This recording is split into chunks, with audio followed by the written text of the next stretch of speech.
नमस्कार, मी कीर्ती गायकवाड. स्वागत आहे आपलं आय न्यूज 28 मध्ये. चला तर मग जाणून घेऊयात महाराष्ट्रातल्या ताज्या घडामोडी. खानिवडे टोल नाकानागरिकांच्या सायमची परीक्षा संपली पाहिजे. टोल असूनही त्रास, प्रशासनाला धारेवर. आज बोईसर विधानसभेतील मुंबई अहमदाबाद राष्ट्रीय महामार्गावरील खानिवडे टोल नाका येथे सुरू असलेल्या टोल व्यवस्थेतील गलथान कारभारामुळे नागरिकांना प्रचंड त्रास सहन करावा लागत आहे.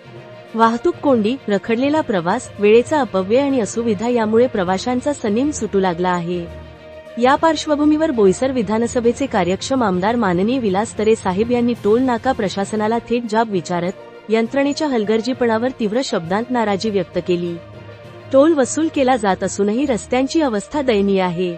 अनेक ठिकाणी खड्डे, अर्धवट कामं आणि अपूर्ण पायाभूत सुविधा यामुळे स्थानिक नागरिक व नियमित प्रवासी यांचे हाल होत आहेत. आमदार साहेबांनी प्रशासनाला स्पष्ट शब्दांत सांगितले की जेव्हा नागरिक टोल भरतात तेव्हा त्यांना चांगल्या दर्जाच्या सुविधांची अपेक्षा असते. टोल वसुली असूनही जर सेवा निकृष्ट राहिल्या तर हा सरळ अन्याय आहे आणि त्याविरोधात आवाज उठवला जाईल. नागरिकांच्या प्रश्नांप्रती संवेदनशीलता आणि तत्पर कृती हीच आमदार विलास तरे साहेबांची कार्यशैली असून यासारख्या गंभीर समस्यांकडे दुर्लक्ष न करता जनतेच्या हक्कासाठी त्यांनी नेहमीच आघाडी घेतली आहे. वार्ताहर इंडिया न्यूज 28 साठी खलील अहमद पटेल, पालघर तालुका क्राईम रिपोर्टरची रिपोर्ट.